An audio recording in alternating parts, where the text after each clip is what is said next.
Historians hate this object, not because of what it is, but because of what it represents. The terrifying possibility that our most basic understanding of human progress is a lie. We're taught that history is a ladder that every generation climbs a little higher, building on the tech of the last. It's a straight line moving up.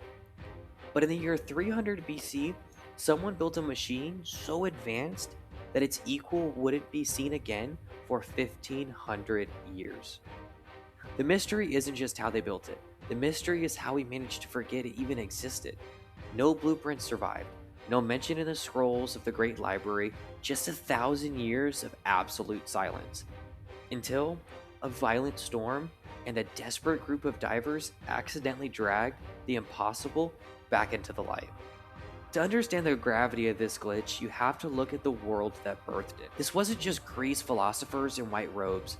This was a high-octane era of Hellenistic engineering. They weren't just debating logic, they were obsessed with the clockwork precision of the cosmos. Astronomers were mapping the stars with terrifying accuracy, and mathematicians were beginning to speak the language of the universe: geometry.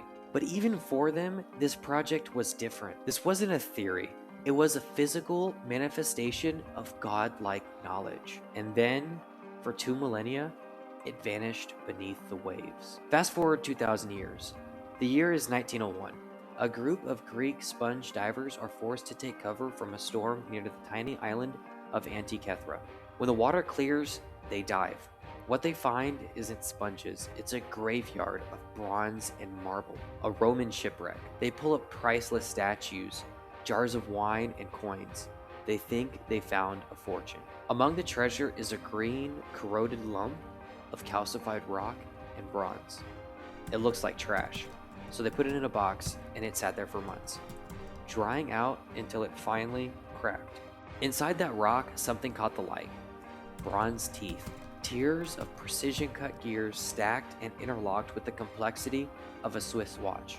But Swiss watches didn't exist. Neither did the tools required to cut the gears this small. This wasn't a piece of art or a religious idol, it was a high-performance engine of information. And that's when the scientific community began to panic. For decades, the leading experts tried to explain it away. They had to. If this machine was as old as a shipwreck, it meant that the Greeks were 1,000 years ahead of schedule. They claimed it was a modern astrolabe dropped by a later sailor. They claimed it was a toy, but math didn't lie. The gear ratios were tied to the cycles of the moon and the sun. It was too precise for a toy and way too ancient for modern tool. It sat in a museum, a silent challenge to everything we thought we knew. Then, modern imaging technology finally peeled back the corrosion. X-rays revealed 30 separate gears hidden inside the casing. They found inscriptions, essentially a user manual, etched into the bronze in tiny Greek letters. This wasn't just a calendar, it was a simulator.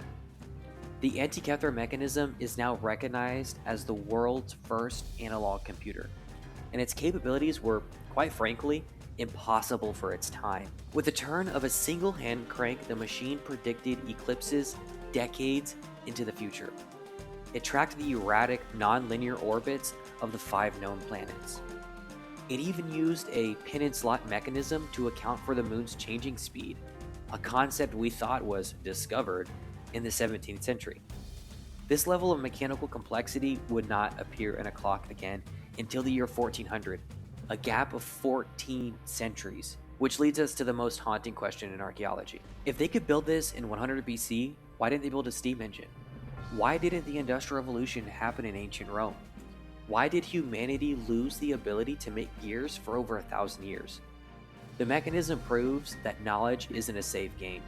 We can't just resume later. The answer is one thing we don't want to admit. Progress is fragile, and it can be deleted. We live in an era of digital clouds and permanent backups. We think our data is immortal, but history shows us that entire branches of the human family tree can simply snap off. The Antikythera Mechanism spent 2,000 years at the bottom of the sea, waiting for us to catch back up to it. It serves as a reminder that we aren't the first to reach for the stars. It isn't just a relic of the past, it's a mirror reflecting our own potential for the Dark Age. In 300 BC, a master engineer built a machine to master time itself. Today, that machine is still working, not by tracking the planets, but by warning us how easily the future can be forgotten beyond the map.